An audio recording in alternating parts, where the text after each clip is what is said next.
हम यहाँ पर आपको जो है भारतीय संविधान 5 मिनट में याद कर सकते हैं। भारतीय संविधान के अनुच्छेद 1 से लेकर 395 तक के जो प्रावधान दिए गए हैं।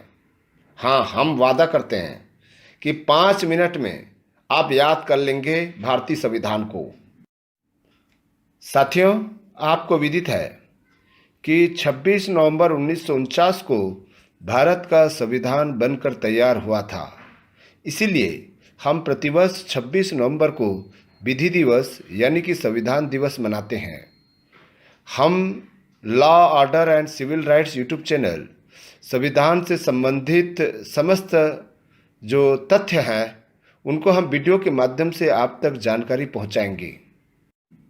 देखिए, जब भारतीय संविधान का ड्राफ्टिंग किया जा रहा था, प्रारूपण किया जा रहा था, तब जो क्रम बनाना था, अनुच्छेद या भाग का निर्माण किया जा रहा था, तो किस भाग में किस प्रावधान को रखा जाए, इस बारे में बड़ा विश्लेषण हुआ है।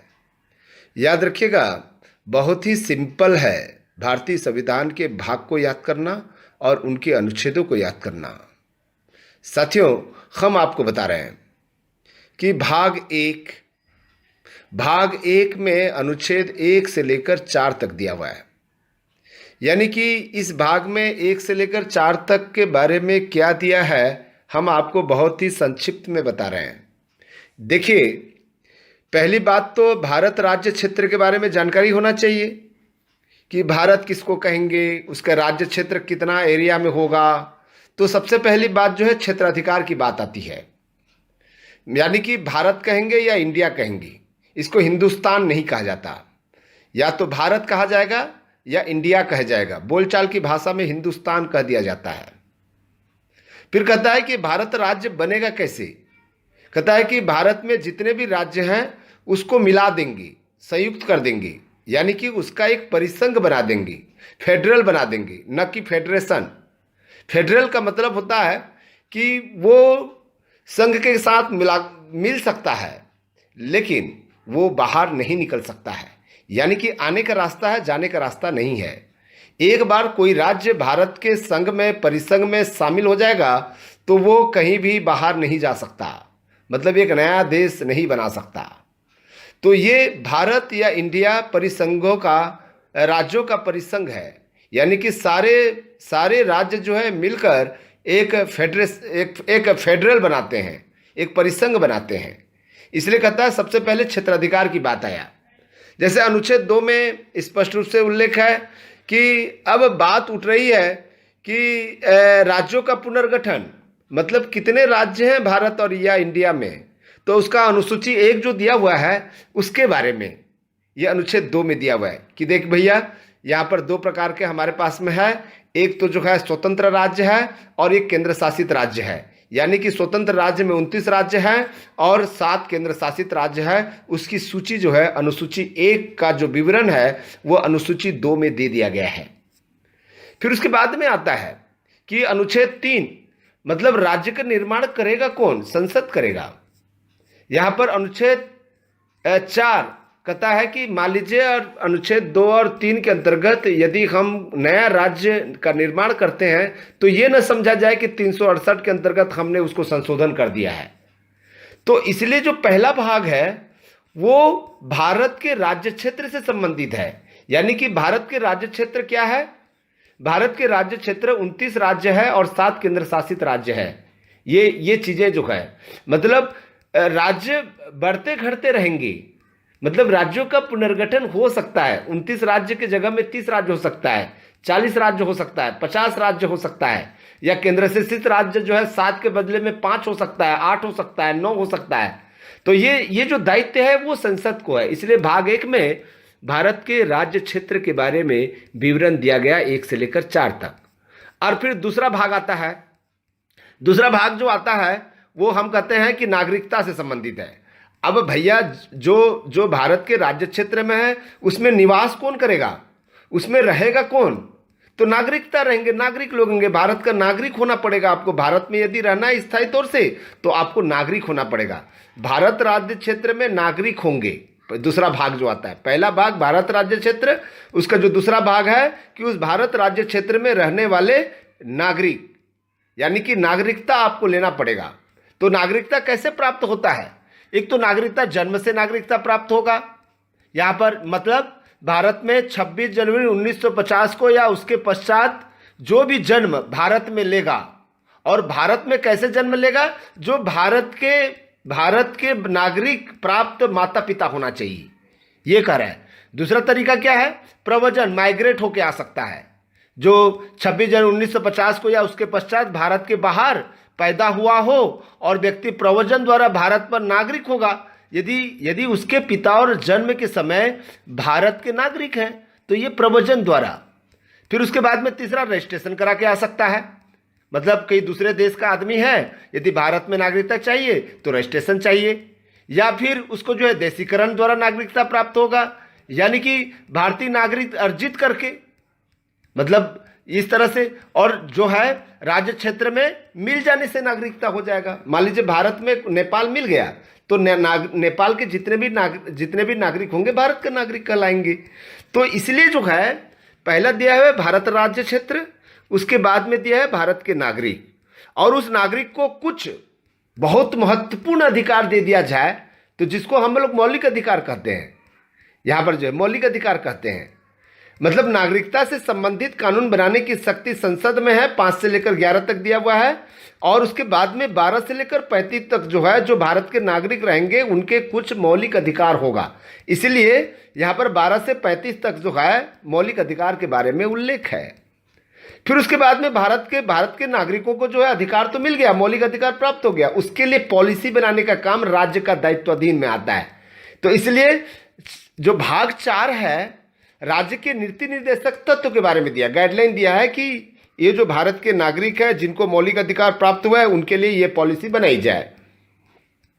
फिर उसके बाद में जोड़ा गया कि भारत के नागरिकों को मौलिक अधिकार मिल गया, उसके लिए पॉलिसी योजना बनाने की शक्ति मिल गई, तो उनको कर्तव्य करना पड़ेगा। इसलिए जो भाग 4A है मौलिक कर्तव्य के बारे में बताता है, ठीक है। और उसके बाद में देखिए बहुत ही रोचक है, अब भारत राज्य क्षेत्र हो गया, नागरिक हो गया, मौलिक अधिकार हो गया, नीति निर्देशक तत्व हो गया, मौलिक कर्तव्य हो गया। उसके बाद में अब परिचय दीजिए, संघ के बारे में परिचय दीजिए, ये भारत सरकार के बारे में परिचय दीजिए। संघ के बारे में कौन कौन आते हैं? संघ के बारे में राष्ट्रपति आता है, उपराष्ट्रपति आता है, संसद आता है, संसद में राज्यसभा आता है, लोकसभा आता है, उसके बाद सुप्रीम कोर्ट भी आता है, उसके बाद में जितने भी और भी दफ्तर हैं, कार्यालय हैं, वो सारे जो है संघ में आते हैं। इसलिए जो है 52 से लेकर 151 तक यहाँ पर देखिए राज्य के नीति निर्देशक तत्व 36 से लेकर 51 तक दिया हुआ है, 36 से लेकर 51 तक। और उसके बाद में 4A में क्या दिया हुआ है? मौलिक कर्तव्य दिया हुआ है कि वो 51A के बारे में, ठीक है। और 5 में हम बता रहे हैं कि संघ के बारे में, मतलब राष्ट्रपति होगा, उपराष्ट्रपति होगा, संसद होगा, इसके बारे में। तो कहाँ से कहाँ तक दिया हुआ है? 52 से लेकर 151 तक, 52 से लेकर 151 तक, ऐसा बोलिए 52 से लेकर 151 तक। 52 का एक कम कर देंगे क्योंकि अनुच्छेद बढ़ रहा है, तो इसलिए 52 से लेकर 151 तक का जो बारे में दिया हुआ है वो भारत सरकार के बारे में दिया है। भारत सरकार में राष्ट्रपति भी आ जाते हैं, पूरा सेंट्रल के बारे में दिया हुआ है। फिर उसके बाद में 152 से लेकर 237 तक, 52 को जोड़िए, 52 को जोड़ते हैं तो 5 और 2 को करते हैं 7 होता है। यहाँ पर 237 तक राज्य के बारे में दिया हुआ है। छत्तीसगढ़ राज्य, गुजरात राज्य, इसके बारे में दिया है। वहाँ पर कौन होगा? राज्यपाल होगा, वहाँ के राज्य के विधानसभा होगा, विधान परिषद होगा, वहाँ के मंत्री परिषद होगा, इसके बारे में दिया हुआ है। कहाँ से दिया हुआ है? 152 से लेकर 237 तक। और फिर उसके बाद में 3 प्रकार का आता है, राज्य, संघ राज्य क्षेत्र आ जाएंगे, केंद्र शासित राज्य आ जाएंगे। 7 प्रकार के जो केंद्र शासित राज्य हैं उसके अंतर्गत जो मुख्य कमिश्नर होंगे या आपका जो है डिप्टी गवर्नर होंगे या वहाँ पर जो है प्रशासक होगा, है, तो ये राज्य क्षेत्र का, इसका मतलब है केंद्र शासित राज्य के बारे में दिया है 239 से लेकर 242 तक। 239 से 242 आपको ऐसे याद करना है। उसके बाद में 9 को छोड़ देते हैं, 10 को जो बहुत महत्वपूर्ण है, जिनके बारे में याद कर सकते हैं, जिनका क्रम बना हुआ है। देखिए, संघ हो गया, राज्य हो गया, केंद्र शासित राज्य हो गया। उसके बाद में आता है संघ और राज्य के बीच में संबंध, 245 से लेकर 263 तक। ठीक है। उसके बाद में जो आईएएस आईपीएस ऑफिसर जो काम करेंगे, यानी कि संघ राज्यों के अधीन सेवाएं करने वाला काम, 308 से लेकर 323 तक। देखिए, फिर उसके बाद में क्योंकि डेमोक्रेसी है, डेमोक्रेसी में संघ और राज्य किस तरह से शासन करेंगे, इसके लिए निर्वाचन चाहिए, 324 से लेकर 329 तक। फिर भाग आता है आपका 17। फिर ये हमारी देश की भाषा क्या होगी, राजभाषा क्या होगी, उसके बारे में दिया है 343, 343 से लेकर 351। उसके बाद में 352 से लेकर 360 जो है आपातकाल आता है, जो भाग 18 में दिया हुआ है। तो आपको राजभाषा के बारे में ज्यादातर प्रश्न पूछा जाता है, तो आपको समझना है आपातकाल के पहले वाला भाग 343 से लेकर 351 तक। उसके बाद में आपात उपबंध आता है 352 से लेकर 360 तक, यानी कि जब भी कोई आपात स्थिति आ जाएगा तो उससे कैसे निपटना है, तो इस तरह से। और लास्ट में आ जाता है भाग 20 जो है संशोधन 368। तो देखिए, आपको कैसे याद करना है। पहले मैं भारत में रहता हूं, भारत में 29 राज्य है, 7 केंद्र शासित राज्य है। राज्य के कानून जो है संसद बनाएगी। ठीक है, राज्य का पुनर्गठन हो सकता है, ये चीजें हो गया। फिर उसके बाद में भारत में मैं नागरिक प्राप्त हूं, मैं नागरिक हूं, इसको 5 से 11 तक दिया हुआ है। मुझे मौलिक अधिकार प्राप्त है, मेरे लिए राज्य सरकार जो है पॉलिसी बनाती है, मैं अपना मूल कर्तव्य निभाता हूं। उसके बाद में मेरी अपनी खुद की संघ है, संघ से तात्पर्य राष्ट्रपति है, उपराष्ट्रपति है, संसद में राज्यसभा है, लोकसभा है, मंत्रिपरिषद है। ठीक है। और उसके बाद में सुप्रीम कोर्ट है, संघ वाला भाग आ गया। उसके बाद में राज्य वाला भाग आ गया। राज्य में राज्यपाल होते हैं, विधानसभा होता है, विधान परिषद होता है। उसके बाद में राज्य का कानून होता है। ठीक है, इस तरह की राज्य का मंत्रिपरिषद होता है, मुख्यमंत्री होता है, उसके बारे में उल्लेख दिया हुआ है। फिर उसके बाद में क्या आएगा, केंद्र शासित राज्य के बारे में आएगा। फिर उसके बाद में क्या आएगा, संघ और राज्य के बीच में संबंध आएगा। फिर उसके बाद में क्या आएगा, राज्य संघ और राज्यों के अधीन सेवाएं आएगा। फिर उसके बाद में क्या आएगा, निर्वाचन आएगा। उसके बाद में राजभाषा आएगा, फिर आपात उपबंध आएगा, उसके बाद संशोधन आएगा। इस तरह से आपको जो है रिविजन करना है। साथियों, मुझे लगता है कि आपको याद हो गया होगा कि भाग 1 में क्या है। भाग 1 में क्या है, संघ राज्य क्षेत्र है, उसके राज्य क्षेत्र के बारे में है।